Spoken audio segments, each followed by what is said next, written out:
All right, so we had just written down the options for Judgment and My Apocalypse's breedings. And so now let's take a look through those. So again, in this case, we know that because My Apocalypse has his recessive gene, sorry, that's off the camera, in the fourth locus, that Judgment can't possibly have a recessive here. So her recessive has to be here at the second locus. So now we know that at the first locus, it has to be a het or a dom. At the second locus, it has to be a hom or a dom. At the third locus, it has to be a het or a dom. And then fourth has to be hom or dom.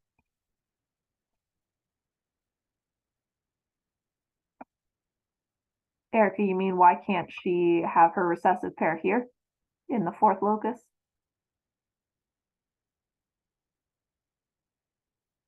Because they only had 10 out of their 11 puppies. So if they were both recessive at the same location, they would always have every puppy with aptitude, because these would always line up. Each parent would pass a recessive no matter what. So the options here we're looking at are going to be, we have a max of 2 homs, so let's take out the 3 and 4s. We have a max of 2 hets, so let's take out anything with 3 hets. We have a max of, well, we know it can't be 4 dom because they had some puppies with aptitude, so there has to be some recessives that line up somewhere.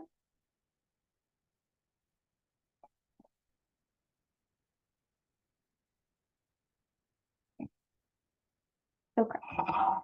I think that's all we can do for them right now. Now let's look at a breeding that Judgment had with another male. Nope, sorry, a breeding that A&L had. So this time we're going to look at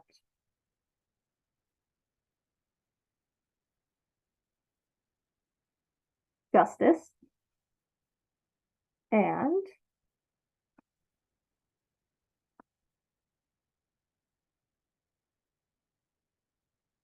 his genes are, he does not have aptitude. And I know that his dad had recessive in the third locus, so he's carrying in that locus. So this is what I know Justice is. Now let's pull in what we figured out for A and L.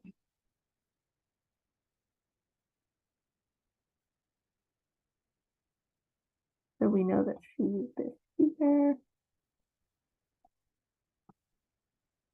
All right, when I bred Justice in A and L, we're going to ignore My Apocalypse for a minute. I got 4 out of 21 puppies, which is, I think, about 30%. So we're going to go back to the screen share. We don't need that. And now we want to find out 4 out of 21. So let's try 25.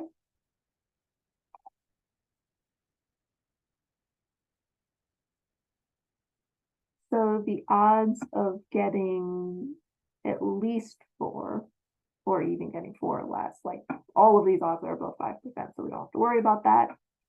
What about the odds of getting 4375, which is the next one up? So now here, the odds of getting 30% when it was actually supposed to be 43%, the odds of getting 30% or less, it's only 1%. So really what we're looking at here is only this 25% 1 het 3 dom option. let me unshare and we can look at the genes again. So that one is kind of lucky because we were able to rule out everything except one, and that's because 21 puppies, lets us know that for sure. If they had fewer puppies, we probably wouldn't have been able to rule out the others. But because we know they're one het, three dom, we know something. So we already know that the third pair, they're het. Because there are no hom pairs, their second pairing has to be a dom. And because A&L has a recessive gene here, Justice has to have the dominant gene. Then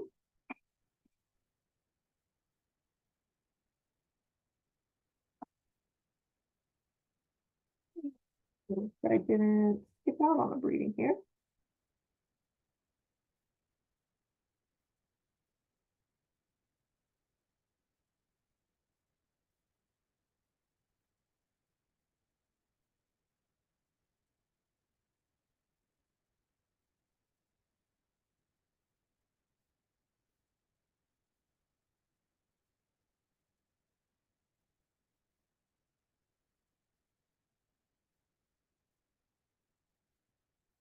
I'm just trying to figure out why I wrote down what I did over here. Give me just a second.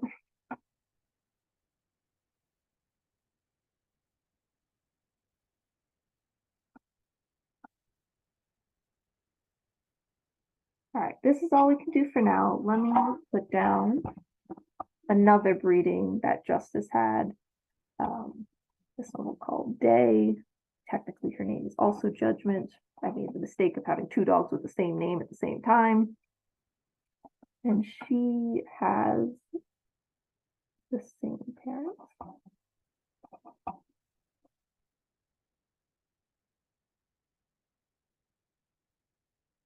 So they had 17 out of 28, which is 39%.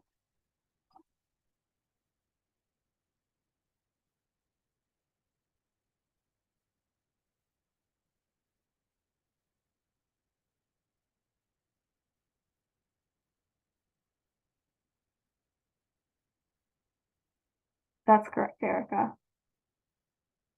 Milton, for your question, this is specifically in the second locus because A&L has a recessive gene in the second locus. And we know that from their breeding that the only pairing that's likely for them is one het and three dom. So this is their het because they have the same, at least the same dad. So we know that this is their one het. So all three of their other loci have to be doms. She can't be a dom here, so we know it has to be him. But for the first and the fourth locus, it could be either of them. So we don't know where the dom is. They could both be doms at all of those, but we need at least one of them to have a dominant gene here and at least one of them to have a dominant gene here in order for them to have one het and three doms. Does that make sense?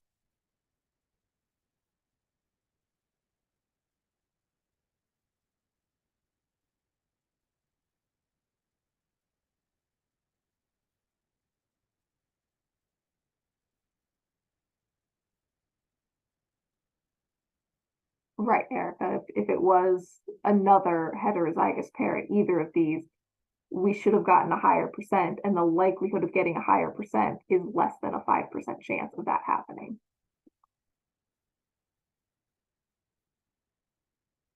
So let's take a look at Day. At 39%, 17 out of 28. So we're gonna try 25.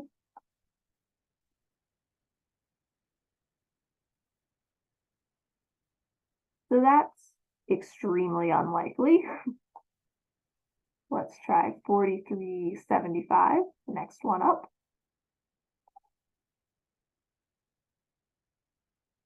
This one, we have a 5% chance of getting at least 39%.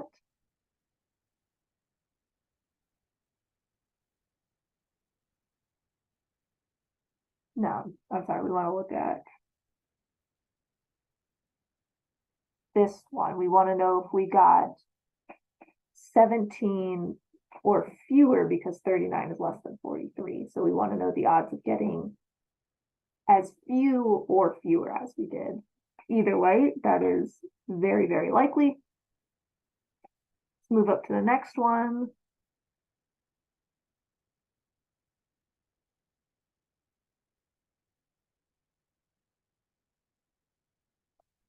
Let me just double check that really quickly. Make sure that I'm not reading my writing wrong.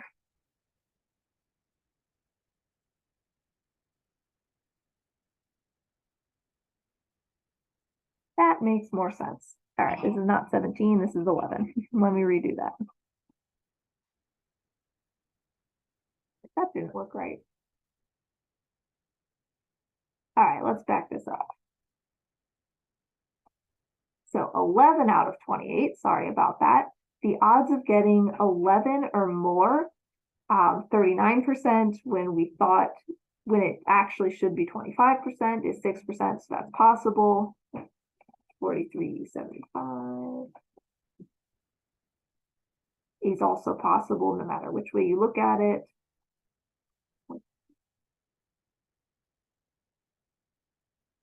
Technically 0.5 is possible.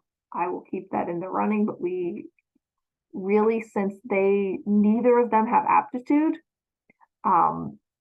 there's really only 4 options when you have neither with aptitude, because you can't have any homs. So you have 1 het, 2 het, 3 hets, or 4 hets. So let's jump up to 4 het.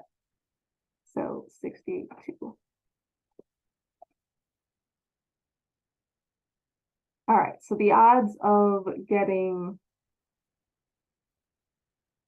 39% or less when we expected 68% is way too low. Let's look at the 3 het option, that's 58%. Those odds are low too. So what did we say? We said it was just 25 and 43 are our options. So they could either be 1 het 3 dom or 2 het 2 dom.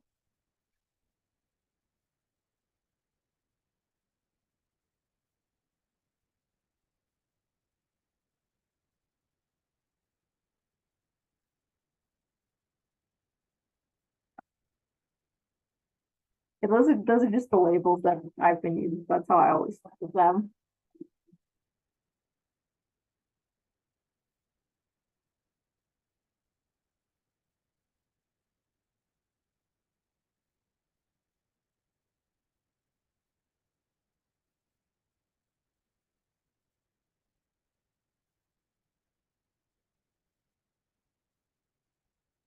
Sure. Let's find out. All right, so we know this is a het. We know that 2 or 3 of these are dom, and we know there's 1 here. Which means that this is all we can do on them for now, I believe. This is going to take more dogs than I thought. I only wrote down 4, but I think we need to pull in 1 more dog to figure out these genes.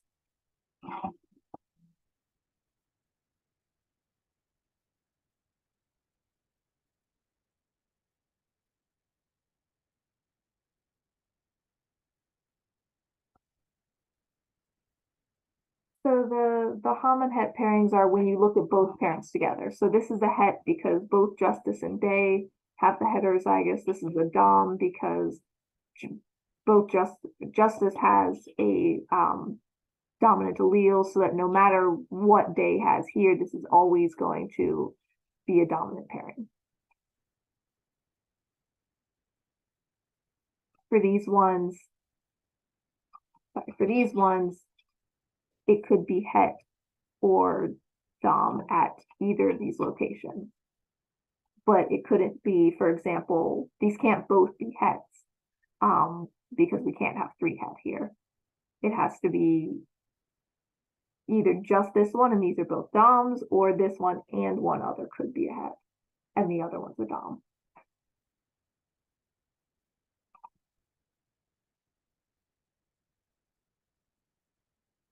I'm gonna write down you, and hopefully you'll be the last one we need.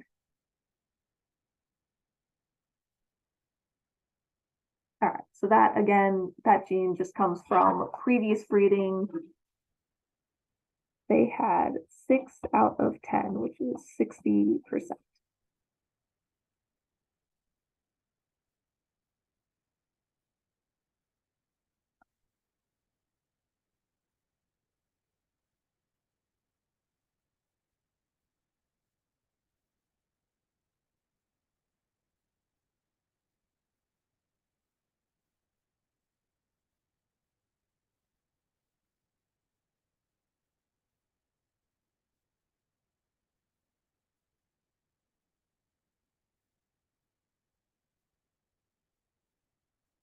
So let's check out 6 out of 10.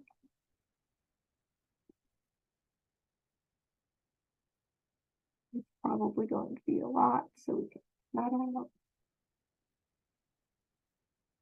4375 is a possibility. And I'm just familiar enough that I know a lot of these off the top of my head. We're getting closer, 4%. All right, so our range is here to here.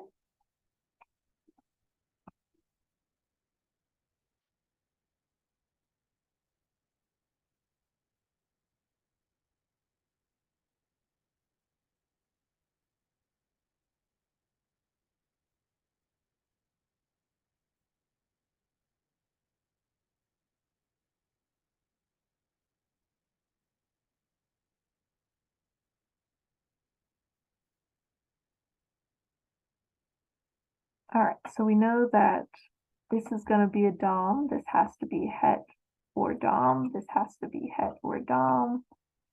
And this has to be het or DOM. So we know we can't have any HOMs in this case. So we're going to cross off. Oops, let me stop sharing so you can actually see. So we're going to cross off all of the options that have HOMs, which leads us to either 2 het, 2 DOM, or 3 het, 1 DOM.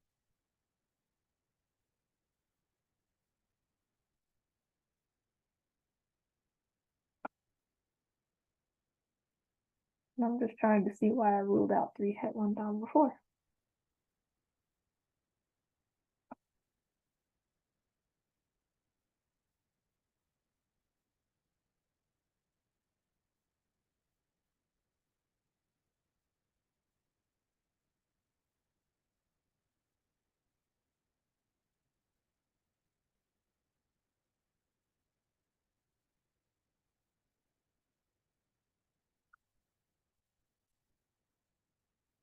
I have that ruled out on my actual sheet, but I don't have that ruled out here.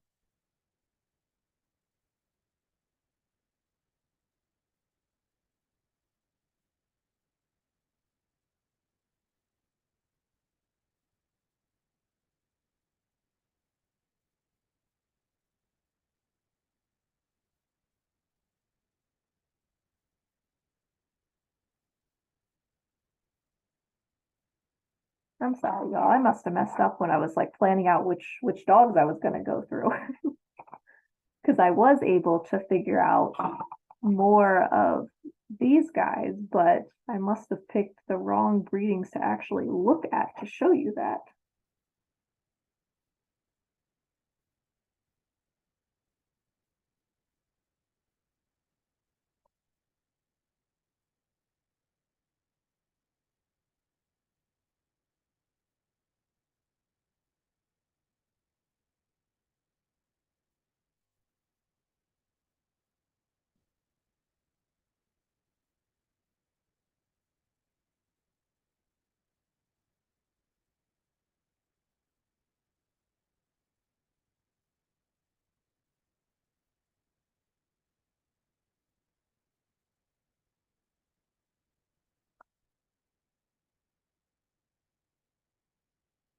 Do you all still have any questions though? Like, do you feel like that was a good enough kind of overview? Or are there other things you're still not sure about? Because all we were really able to do here is kind of narrow down where some of the recessive genes are, but we weren't able to fill in some of these other genes. Now, let's say we did a different breeding, and maybe we found out that ANL is actually a dom here, then that would help us narrow down what the options are for these.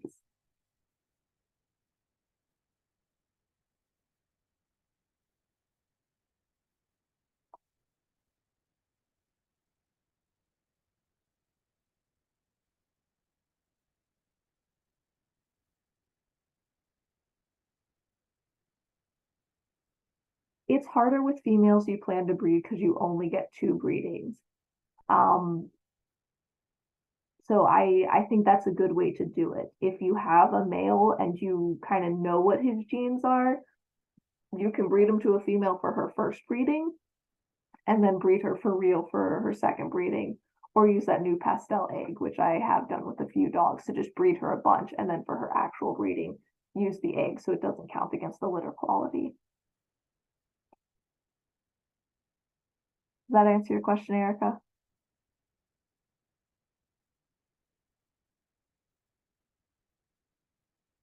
And the other part, so knowing what your chosen puppy's aptitude is, there's only so much you can do in that area. So for example, when we're looking at My Apocalypse and ANL, these are their genes.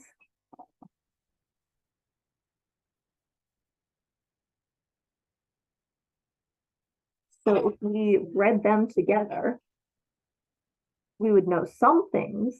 For example, we would know that their puppies would all carry A's here. And if they didn't have aptitude, they would be all capital A's across. If they did have aptitude, you wouldn't know where that was located, but you would at least know that they were carrying here and here. And then when you go to breed them, you might be able to find out more of their genes that way. So actually, the way that I have them figured out is that it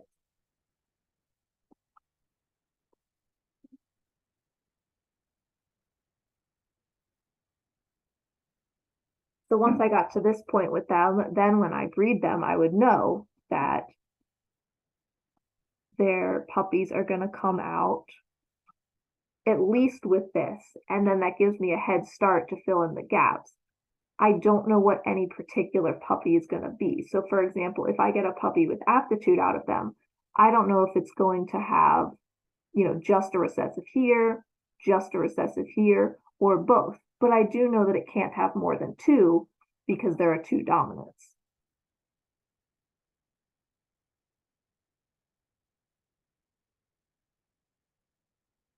As far as ratio, it's very hard to use ratio to predict because you don't really get enough special days. I would say if you're looking at like a 3-to-1 or under for the simplified ratio, I usually consider that probably a 1 pair. But it's really hard to say. There's a lot of chance involved. 12-2 is not bad. That one could be a 2 pair. The other thing, well, Sunday looks like Sunday dropped. I don't remember what Sunday's question was though. So hopefully they'll come back.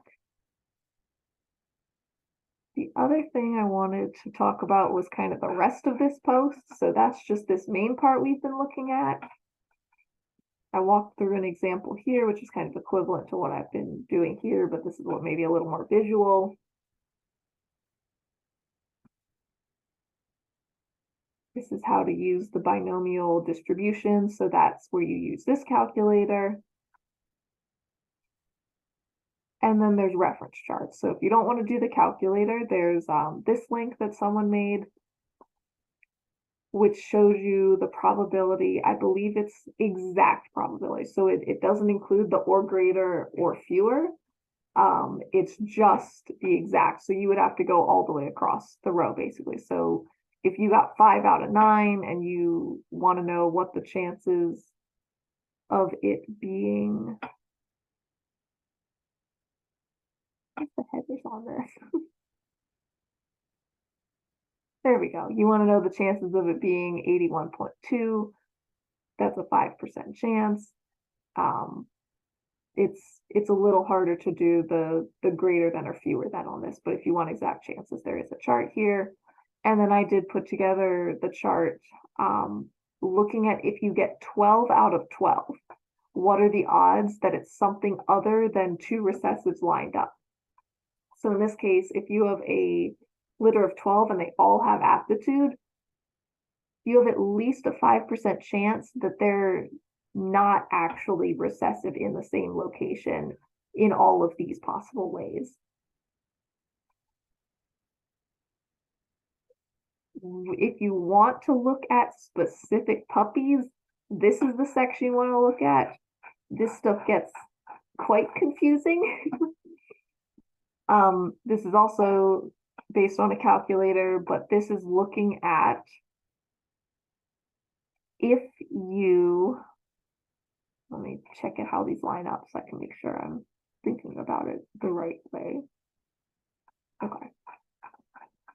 So if you have dogs that are 4 HOMs, so there's 4 recessive genes paired up with 4 heterozygous genes, this is the actual distribution of what those puppies are going to look like. And then the second percent is the distribution of what of the puppies with aptitude. So let's suppose you had a litter, it was actually 4 HOM. You pick a puppy with aptitude, and there's a 40% chance that that puppy will have 2 pairs, a 26% chance it'll have 1 pair, a 26% chance it'll have 3 pairs, and a 4% chance, or sorry, a 6% chance it'll have 4 pairs. And you can see some of them are like less likely. So if you have a 2 HOM, 2 DOM, where you have recessive lined up with heterozygous and then dominance, your litter is going to come out 50% just raw, 50% having 1 pair, 25% with 2 pairs, and then that remaining 25% is going to have no aptitude. Of the puppies with aptitude, 2/3 of them will be 1 pair and 1/3 of them will be 2 pairs. But there is no way to tell which specific puppy is going to be which. But if you pick any given puppy with aptitude, those are your chances of it.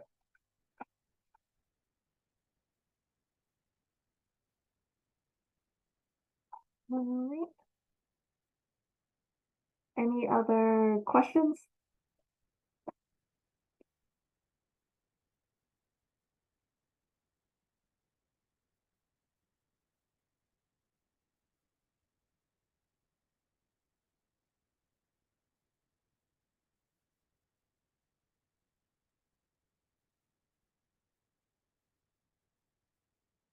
Okay, well, I'm always happy to answer more questions on Discord. If that would be helpful, I hope that gave you all a better idea of kind of my wall of text post and what it actually looks like for me. All right, thank you all.